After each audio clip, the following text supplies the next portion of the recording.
cover all of 4.4 and part of 4.5. So, modeling a real electromechanical system, specifically the one that's in the lab and will be the apparatus for your final ME316 lab that you'll do next week. So we now model the electromechanical system from the laboratory, which is shown here. So we've got a brushed DC motor here, shown there are 4 of these units that we're looking at. The brushed DC motor is face mounted to this base. So face mounted meaning that the side of the motor that has the drive shaft come out of it is mounted to the chassis. That's how it's connected. So there are other types of mounts. Face mounting is very common though, so you see that a lot. Some of them there are some standards like NEMA standards, hole patterns and sizes and all that. Not all of them follow that though. So, and then we have a shaft coupler. So the shaft comes out of the motor. We don't typically attach anything directly to the shaft that comes out of the motor. We usually couple that to another shaft that we then connect things to.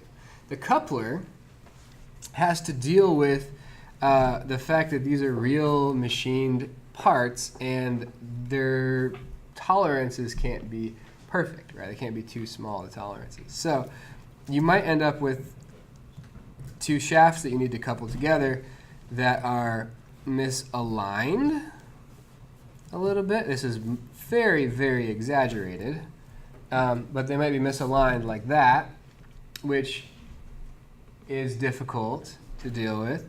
Or they might be misaligned at some angle between each other. So maybe some angle between these here, like that angle.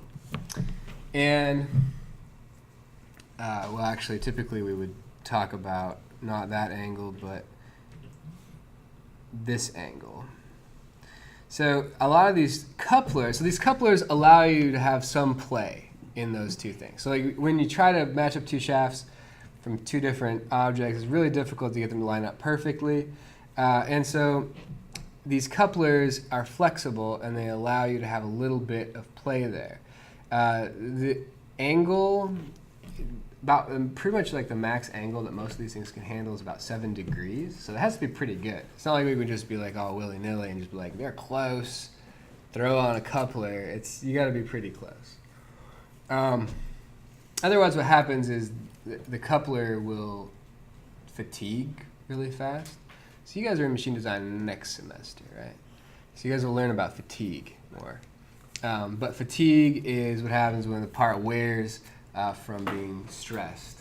And if you have a coupler that has coupled 2 shafts that are too misaligned, it will stress it more and the fatigue and the life will decrease significantly. So that's something to consider.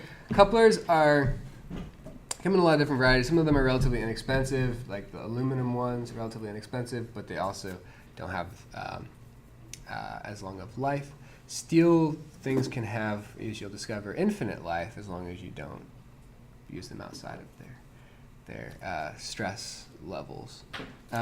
And so generally steel ones are better, but they're also way more expensive. So what do you do?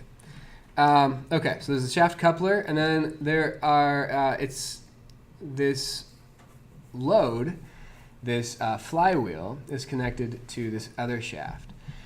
The weight of this flywheel, though, we clearly don't want to just cantilever this weight off the end because it's going to put a whole lot of stress on the internal bearings of the motor. And in fact, there's one of the specs we'll look at in the spec sheet specifically tells you how much weight you can hang off of it, and it's not that much. It's really not supposed to put very much weight on these things. So you have to support that by bearings on the second shaft, and the bearings here are so we typically would support it with 2 bearings, and then this is the case too. So there are 2 bearings that are in this It's a little hard to see, but there are 2 bearings in there. And so they are they're supporting that flywheel weight. Okay, and the flywheel itself is steel, 304 stainless. So that's the system that we're working with, and that we're going to want to model. Now, let's take a look at the spec sheet. So the second page here has a table that has essentially all of the spec sheet included. So all of the different parameters from the spec sheet, they're lumped into these 3 groups. So the general ones are the sort of the key parameters that people look at. Well, some of the key parameters, not all of them, but the sort of the max allowed values is people look at that first. They put them at the beginning in general. So continuous stall torque is essentially telling you how much torque you can apply continuously with the motor without or within a range that won't hurt the motor, okay? It won't damage the motor. So you can supply 55 ounce inches. So I also have what's not in the spec sheet, an SI conversion column here, just so it's easy to reference, because we're going to use the SI values. And peak torque is, instead of, so continuous stall torque is how much torque you can continuously run. And why is there a difference between continuous and peak? So you can go up to, what is that, 4 times? No. 8 times. 8 times as much torque as the continuous torque. The reason for that is that you can do that very temporarily. You can supply that much torque, but when you do that, you're going to be running a lot of current through the windings. Remember that torque and current go together. So low current, low torque, high current, high torque. But high current means that you're heating things up, because that resistive aspect of the electrical side of the motor is going to generate heat. When you generate heat, you can damage things if it gets too hot. And we're talking, some of these other specs below will say specifically like how hot you can get without damaging it. So we got to be careful. We can't use too much torque for too long. Short period of time, okay, but you can't do it continuously. Max terminal voltage. So the max voltage that you can apply to the motor is 60 volts DC. And the max operating speed, which should correspond to that 60 volts DC if it's unloaded, it is 6,000 RPM. So those are the sort of the max values that we can get. So you can get to that max operating speed when you have no torque applied to the outside of the motor, when it's just like freewheeling, just whoosh, then it can get up to 6,000 RPM. But as we'll learn, unfortunately, we don't have any torque at that speed. So you can go that fast, but you can't do anything when you're going that fast. Your power isn't there. You don't have any power. Okay, so mechanical specific specs. So the rotor inertia is given the rotor, the rotating part of the motor that we talked about last time. It has some inertia associated with it. So it's given in the spec sheet, which is nice. Also is given a damping constant. So it's a damping coefficient, and that is essentially coming from the bearings. Okay, it's a model of the bearings. Thermal resistance. So when you heat it up in there, it's going to flow heat out. And you guys haven't taken heat transfer, but when you do take heat transfer, and actually even next semester in system dynamics, we're going to start looking at thermal systems. And thermal systems flow heat around, right? I mean, you guys did take physics, you took thermo, so you probably should know a little bit about it. So heat flows around, and this is the resistance to that heat flowing around. And so this can help you determine, for instance, if you want to go above that continuous stall torque, how long you can go above it. If you wanted to push the envelope a little bit, then you would have to look at this value and consider it. What you're trying to avoid is exceeding this max armature temperature of 155 C.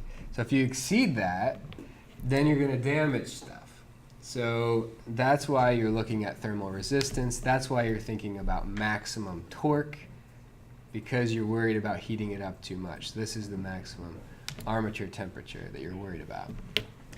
Max friction torque.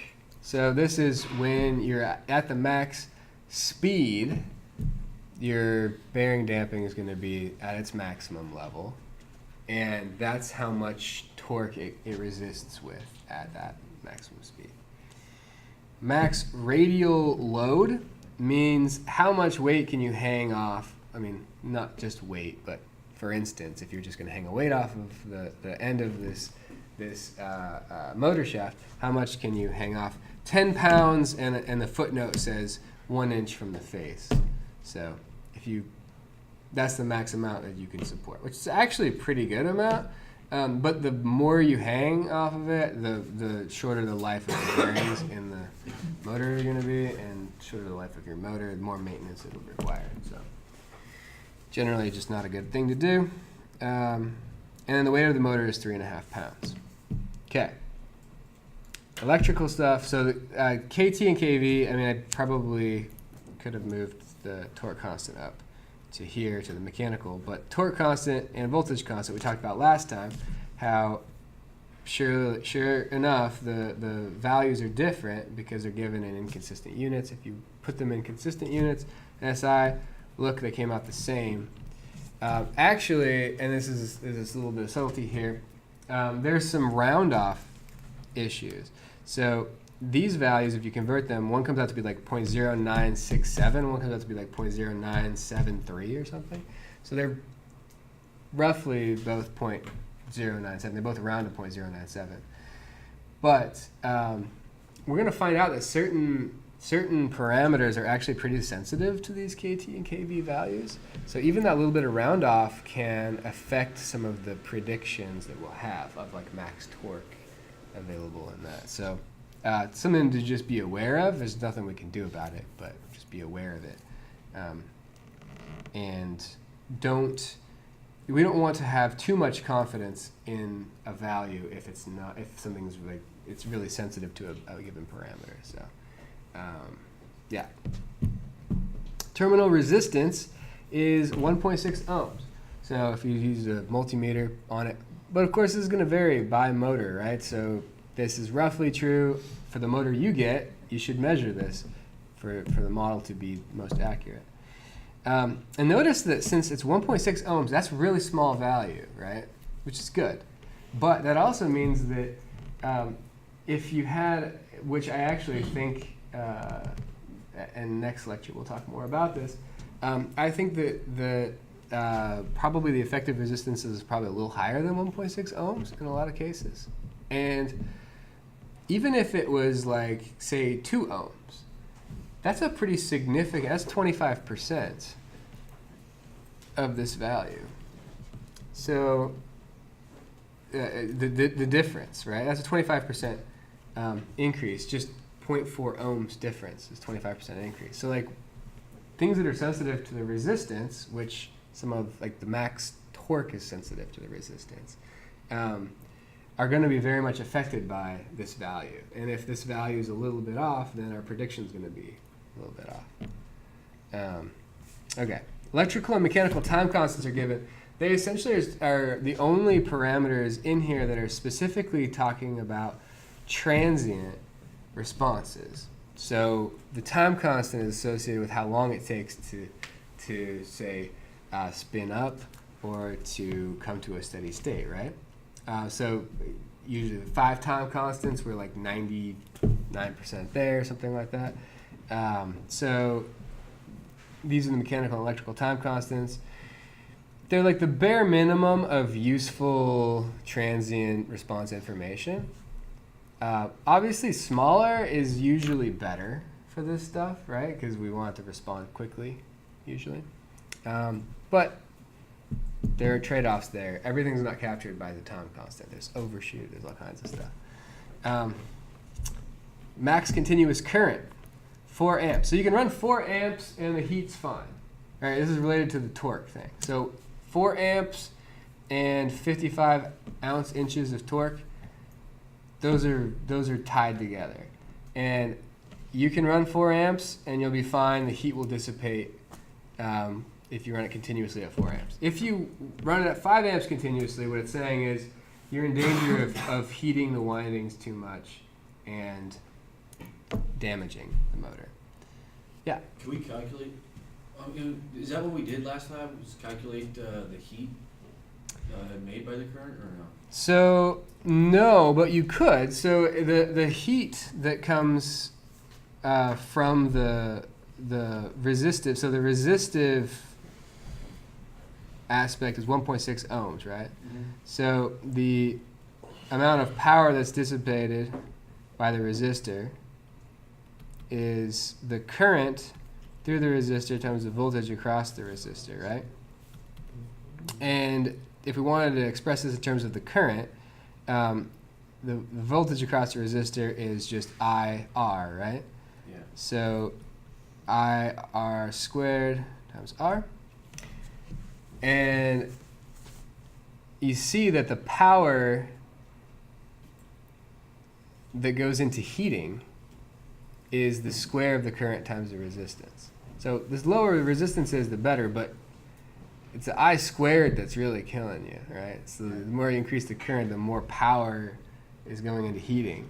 And so that's how you compute it. So and actually, that's exactly how you would look at the thermal aspect of this. So if you wanted to predict like what the temperature is in the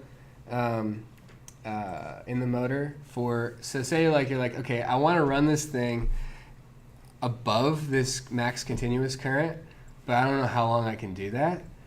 When you want to start asking those questions, you have to start computing this. You can say, okay, and then you also have to model the heat dissipation, which these values, so this value of thermal resistance will help you. You're also going to have to come up with, they didn't give us a thermal capacitance, which would have really helped. If they had a thermal capacitance, this problem would be, and you guys actually did it in the lab, 316 lab, you guys did essentially the thermal dissipation of heat from a resistor. This problem is what you're looking at. But the one thing we don't have from the spec sheet, what we have to estimate, is what the thermal capacitance is. But once we had that, we would be able to do that model. So we'd be able to say, okay, how long could we run at the max peak current, before we overheat? Or like how long can we run it at half that before we overheat?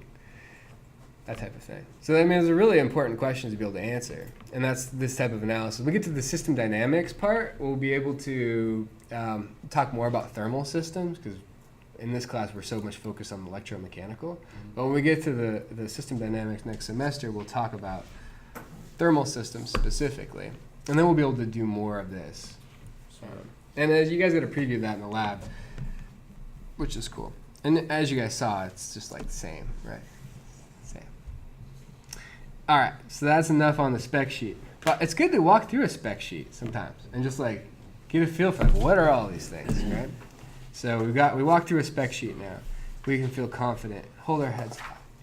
So the spec sheet talks about the motor, right? But we're looking at this entire system, not just the motor, but also all of this rotational mechanical subsystem as well. So,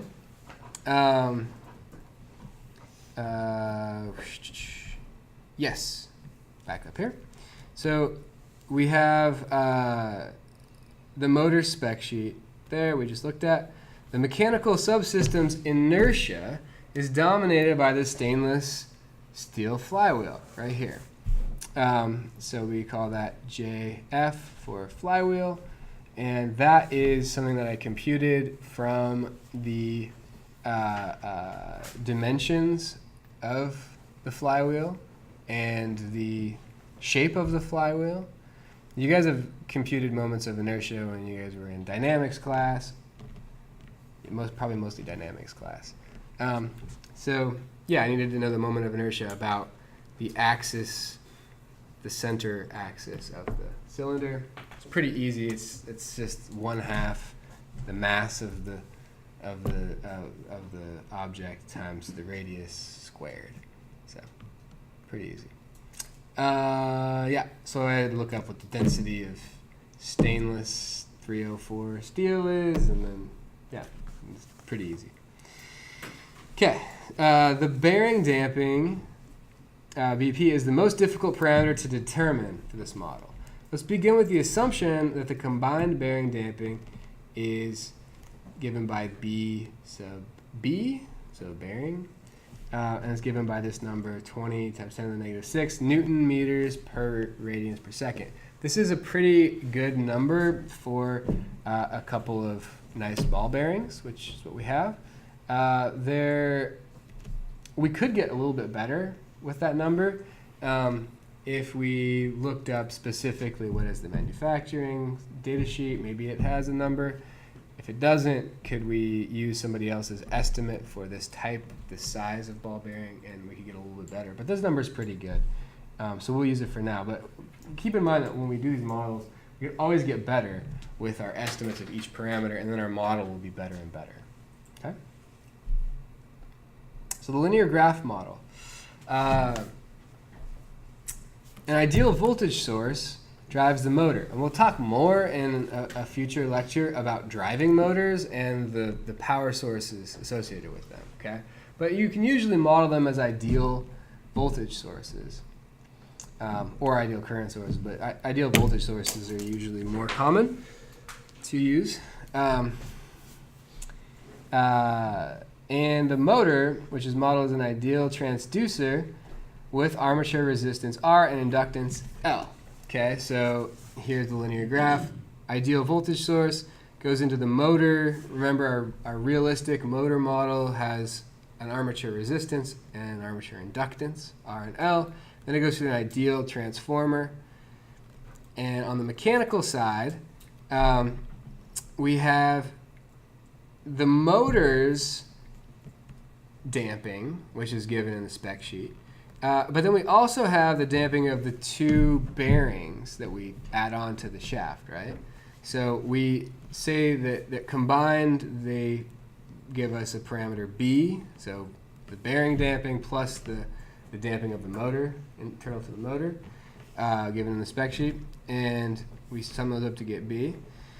And then the flywheel and the rotor inertia combine as well. So the flywheel has the much larger inertia, but the rotor has a significant inertia, and it's significant enough to actually include in the calculation. So we do. It would be best if we also included the small inertia associated with the shafts and with the coupler, but those are much smaller than the other inertias, so we ignore them in this analysis, but probably 1 or 2% better if we include them. So,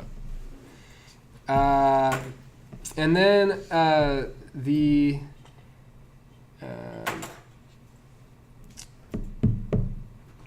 yes, the bearing damping. I think this was a typo. I'll have to go back and look, but it's you add up 20 and then so 20 was our two bearing estimate, and then the spec sheet has the bearing or the damping for the internal motor to be 16.9. So 20 plus 16.9 is 36.9. So there was a typo. It said 26.9, but 36.9 micronewton meters per second squared. We choose to ignore the flexibility of the coupler. Okay, the coupler is flexible, but we're choosing to ignore it in our model.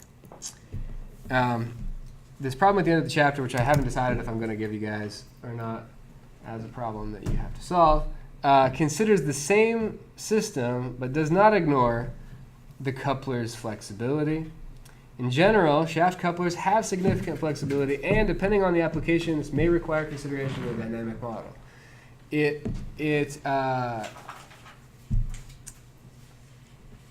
you're doing positioning applications where the position of the motor in transient response is important to you, like in like robotics applications, we really need to make sure we take into account the flexibility of the coupler, especially if you're doing really precise, very like quick things you need to know. But in the analysis that we're doing and in the lab, what we're doing in the experiment is mostly considering steady state stuff. So not a big deal when you're considering steady state. Also not a big deal when you're considering just speed and not position. So if you're considering position, it's much more important. If you're considering speed only, not as big of a deal to consider the coupler to be totally stiff and not have any flex to it. So something to keep in mind that you can do it. It essentially just adds to the complexity of the model. There's no like fundamental reason why to do this.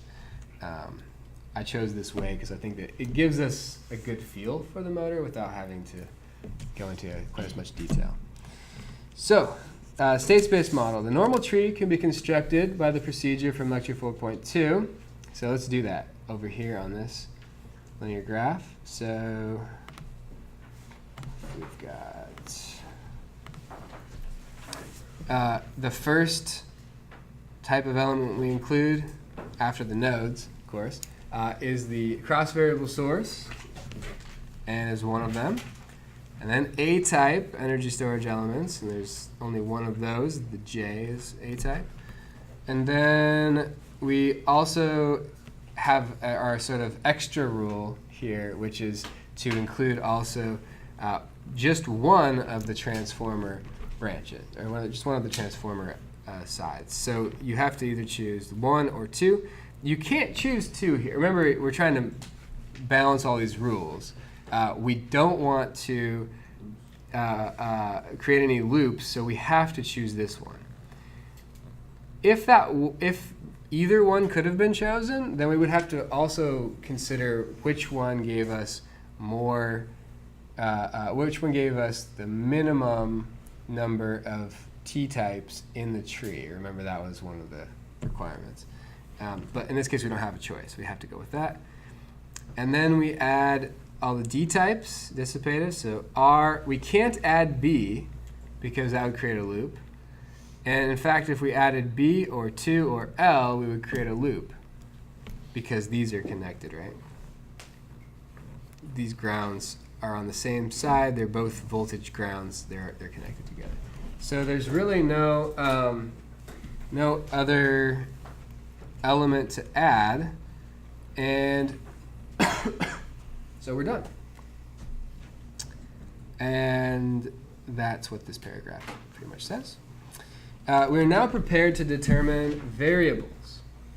The state variables are cross variables on A-type tree branches and through variables on T-type links. So omega j and IL.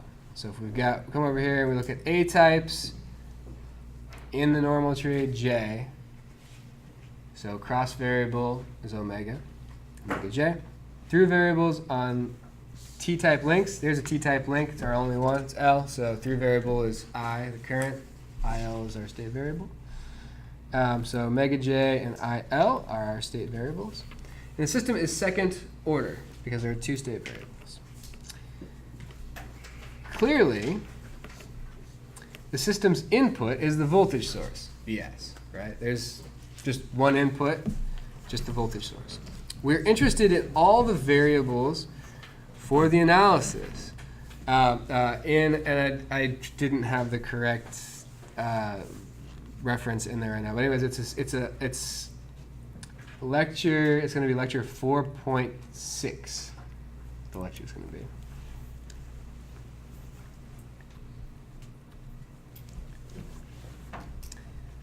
Well, as we like to do with the leading zeros.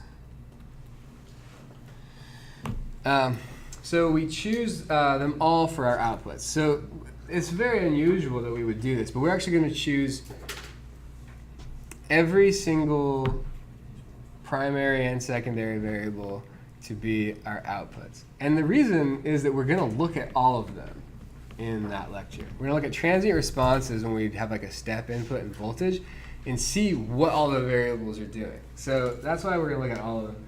And yeah, these kind of came out kind of wonky, but this gives these state input and output vectors like this. So in your sheets, fortunately, this doesn't look all terrible, but the state vector is omega JIL, the input vector is VS, one input, and then the output vector is all this, and it's a column vector, so we typically would write it vertically. However, it is super long and would have taken up like the whole freaking page. So I just put it as a row vector, and then I put a nice little transpose here on the end, which means make it a column vector from this state vector. And so notice that I take the across and the through variable from each element. J, L, B, R, the one side of the transformer, the two side of the transformer, and even the sources. I look at the source voltage and the current. I look at everything. So we'll be using that in the next, well, in 4.6, so 2 lectures from now. So now we're ready to write the equations, right? We're just marching through our typical procedure for analyzing. So write some elemental equations. Our elemental equation for a moment of inertia is d omega j dt equals 1 over j tj. The elemental equation for an inductor is dIL dt equals 1 over L VL. For a damper, rotational damper, the torque through the damper is equal to B omega B. Ohm's law applies to the resistor. VR equals IR times R. Wouldn't it be omega B is equal to B? No, the only reason that I know that is that I know that the torque through a damper is always proportional to its speed with constant of proportionality B. I just remember that fact. That's the definition of a damper of a linear damper, and then, so that's one of the things I do remember. It's one of the few things. Okay. So then we've got good old Ohm's law, and then I list 1 and 2 for the elemental equation of the transformer because we need 2 equations. I list both sides, 1 and 2. Which equation is associated with 1, which one is associated with 2, it doesn't really make sense that there would be 1 associated with 1 and 1 associated with 2. It's just that I like to write them both so that I remember to write 2 equations. So for a transformer, we know that the across variable on the 2 side is equal to the cross variable on the 1 side divided by the transformer ratio.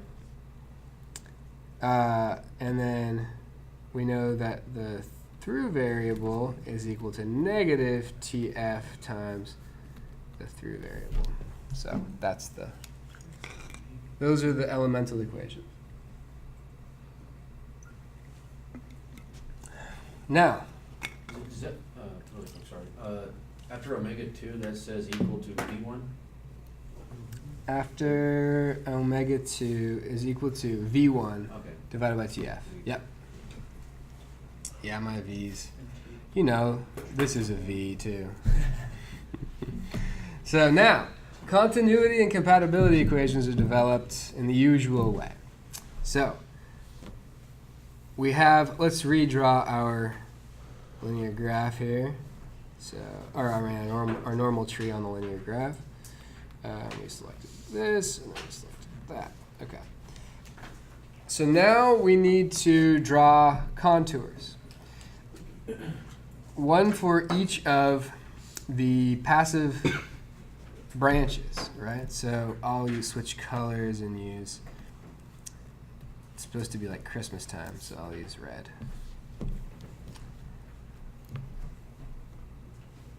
Don't have time. Okay, so there's a contour that cuts passive branch. There's a contour that cuts a passive branch, and there's another one. So we needed one for each of these passive branches, R, 1, and J.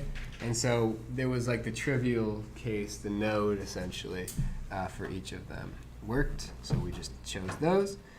And then we're going to, I kind of like using blue. I've been using colors much. I miss colors. Okay, so for each of these branches, R1 and J that we cut, we need to write the continuity equation. We need to write IR equals, so IR equals, so it goes into this contour, so it has to equal everything going out of the contour. IL happens to be going out of the contour, so it's just equal to IL. On this one here, I1 is leaving the contour, so it has to equal everything going into the contour, which happens to be IL again. So I1 equals IL.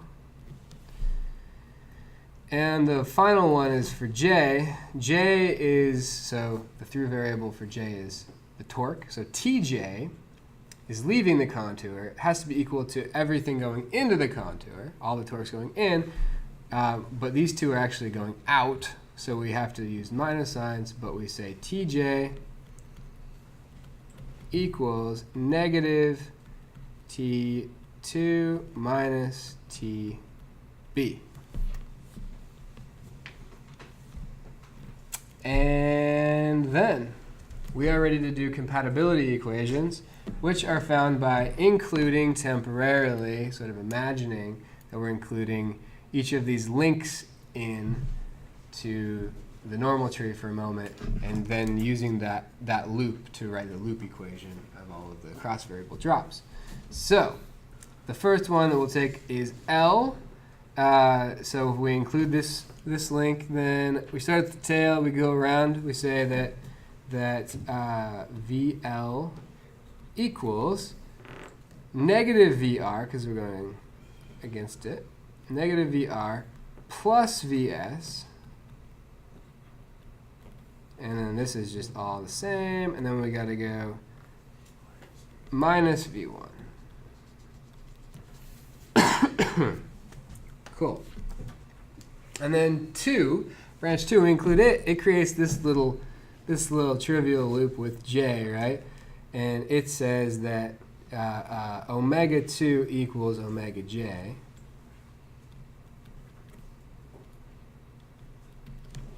And it's essentially the same as with B, omega B equals omega J. So that is our list of compatibility equations. So we've got, all that remains now is to form state space model by eliminating variables. They're neither state nor inputs from the elemental continuity and compatibility equations. We can do our usual first step by eliminating the secondary variables using the continuity and compatibility equations and plugging them into the elemental equations. So that is usually our first step, and we can take that step even though, so it's actually, this one isn't too bad to do the algebra. So d omega j dt equals negative 1 over j times T2 plus TB.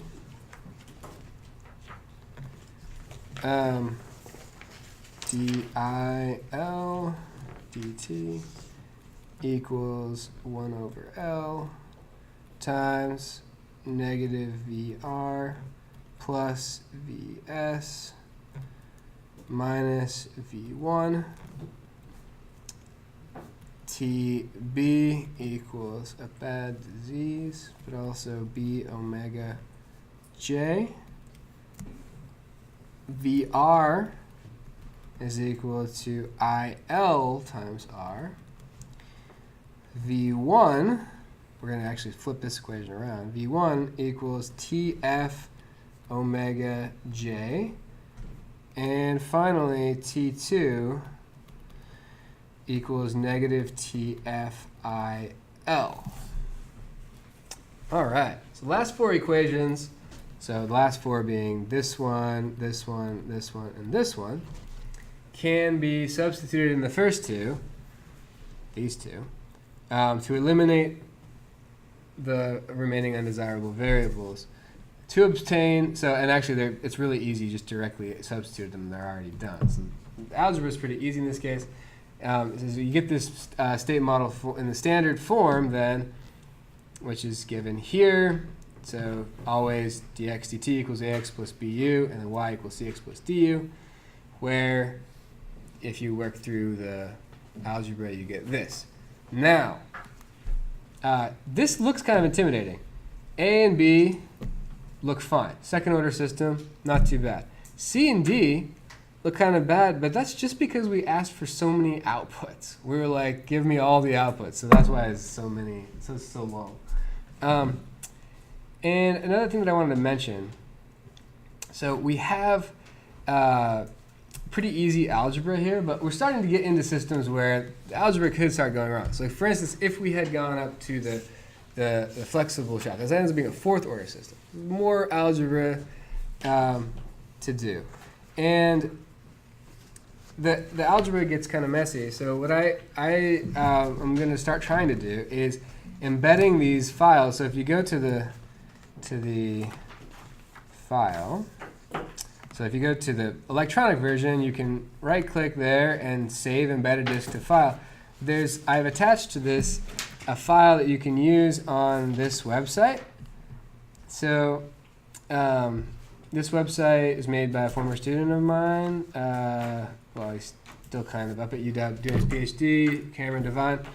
He put this together. You don't have to use you don't have to use Mathematica or anything like that, Python, to do this. You can just go into your web browser, enter in, so you upload a photo of like the linear graph, and you type in your variables, your state equations, etc. There are a couple of caveats. I tried to put a little bit of a helper in this footnote, but I'm trying to also get him to update the website a little bit. But what's nice is you can then just hit calculate, and it gives you, so for this, if you look at an example,